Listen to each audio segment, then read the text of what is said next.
Assalamualaikum warahmatullahi wabarakatuh.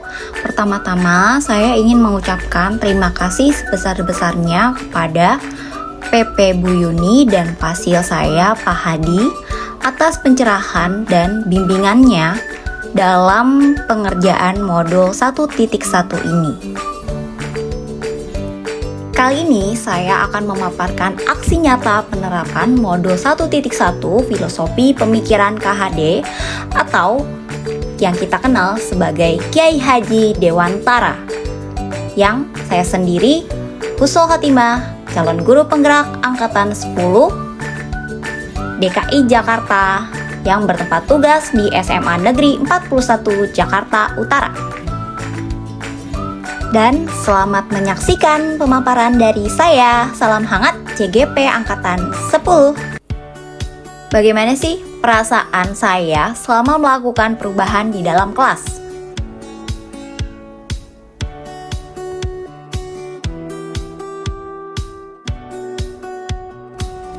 Selama mengikuti pendidikan guru penggerak pada modul 1.1 ini, saya merasa banyak sekali perubahan yang itu saya rasakan sendiri. Nah, perubahan apa saja sih yang saya alami ketika saya mengikuti modul 1.1 ini?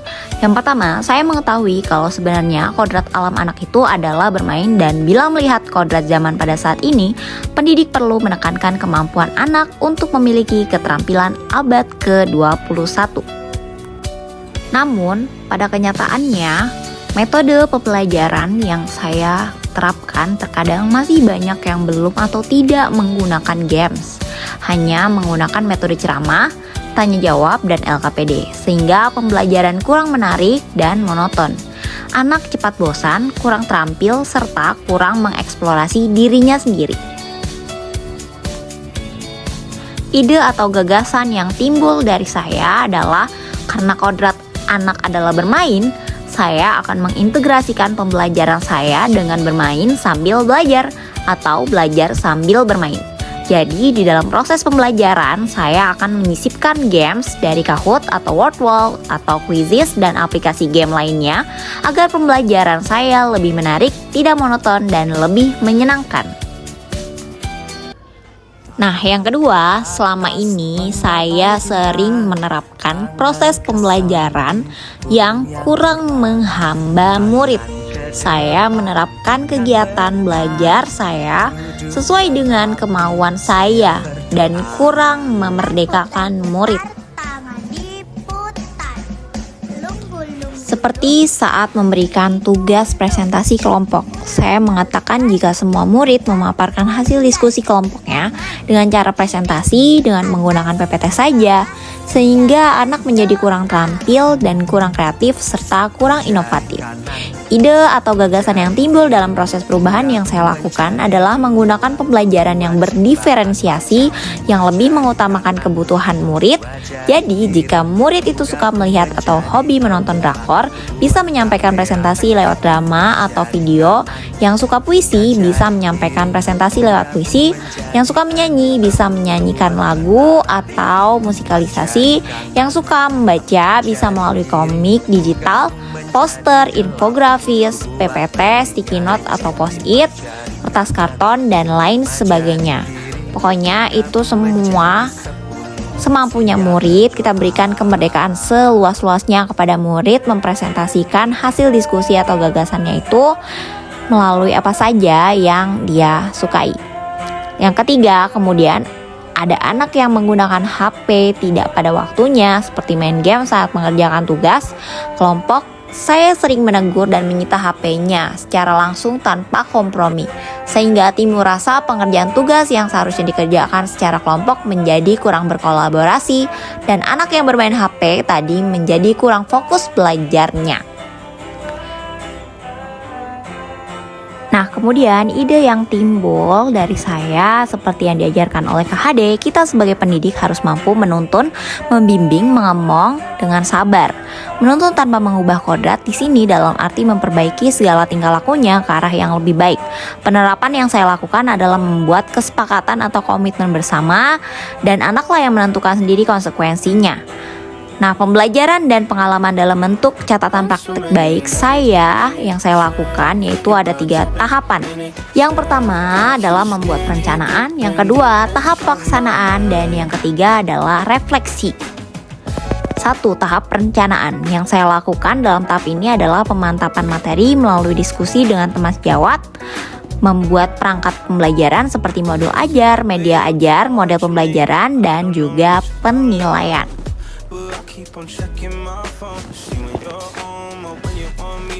Tahap kedua adalah pelaksanaan. Di awal itu saya lakukan berdoa untuk menanamkan nilai religius, beriman, dan bertakwa kepada Tuhan Yang Maha Esa. Kemudian saya melakukan kegiatan belajar mengajar sesuai dengan rencana pembelajaran yang telah saya tulis dalam modul ajar. Yang ketiga ada ice breaking. Dan tahap yang keempat, saya memberikan asesmen awal agar saya tahu kemampuan anak melalui pengetahuan dan pengalamannya terkait materi yang akan dibahas, biasanya dengan menggunakan aplikasi Kahoot, Quizzes, Wordwall, dan sebagainya.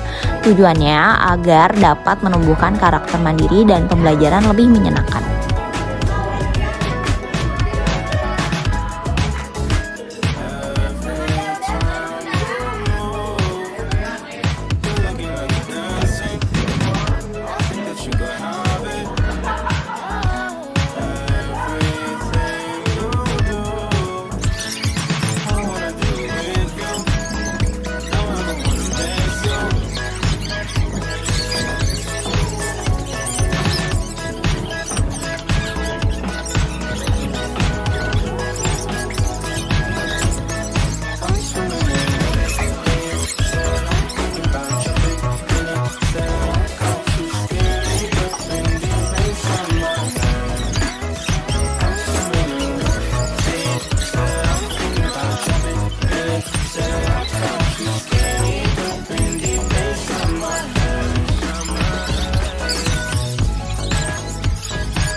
Masih dalam tahap kedua yaitu pelaksanaan, di mana kegiatan ini memasuki kegiatan inti.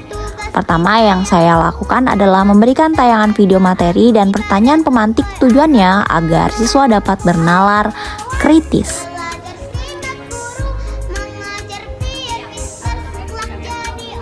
Dan siswa menjawab pertanyaan pemantik sesuai dengan pengetahuan awal yang mereka ketahui atau mereka miliki. Dilanjutkan menonton video.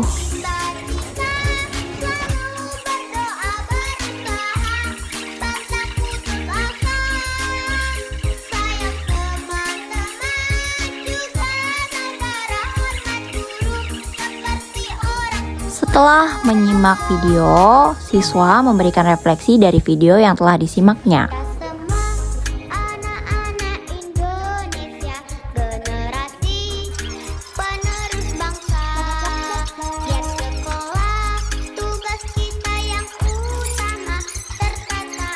Jadi baik siswa ataupun guru juga membuat refleksi secara bersama-sama.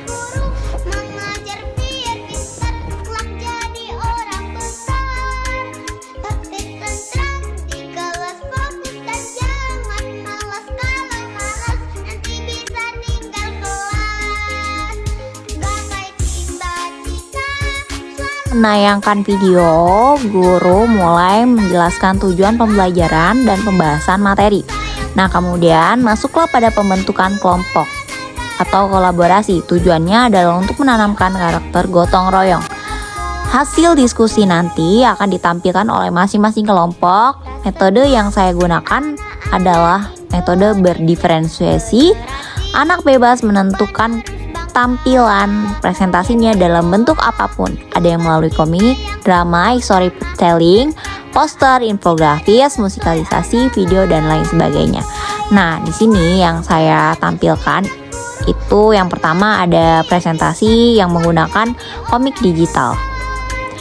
Dan yang kedua itu menggunakan storytelling, di mana murid menceritakan hasil diskusinya secara historis atau kronologis menggunakan kajian-kajian sejarah.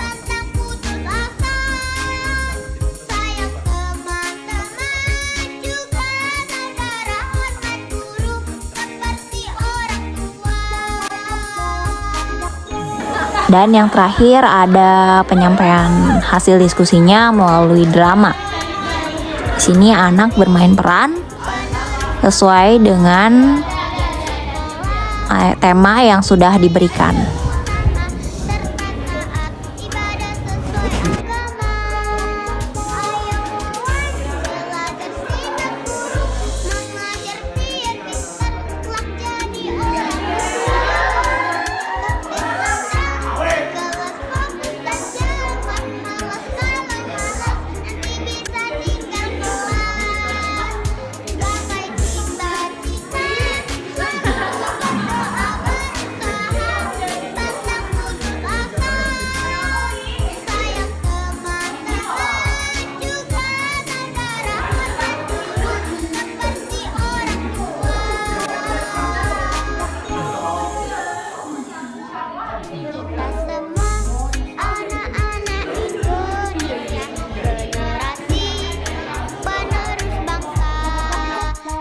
Nah, selain itu saya kerap juga menerapkan model pembelajaran bervariatif games tradisional. Maksudnya tradisional di sini melalui cara-cara yang tradisional, yaitu dari kertas karton atau HVS yang di print out. Selanjutnya kita masuk ke tahap terakhir, yaitu refleksi, di mana guru dan siswa merefleksikan secara bersama pembelajaran yang telah dibahas. Oke, mungkin itu saja pemaparan yang bisa saya paparkan pada saat ini. Kurang lebihnya mohon maaf. Dan salam hangat sekali lagi dari saya, Husnul Khotimah, CGP Angkatan 10, DKI Jakarta.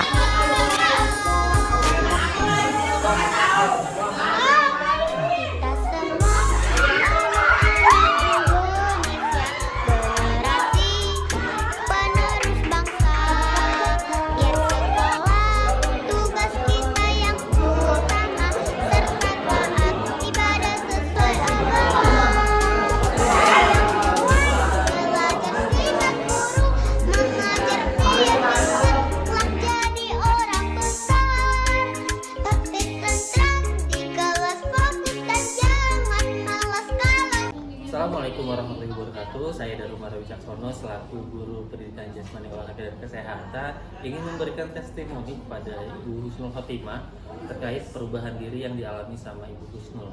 Sebelum mengikuti guru penggerak, saya perhatikan Bu Husnul belum berpihak pada murid pembelajarannya, tapi entah kenapa saya lihat pada saat ini Bu Husnul bersikap lebih terbuka ke anak-anak, mulai mencoba banyak inovasi pembelajaran yang baru yang menyesuaikan dengan zaman, dan juga lebih memperhatikan kebutuhan anak-anak dengan membuat diskusi-diskusi dengan anak-anak.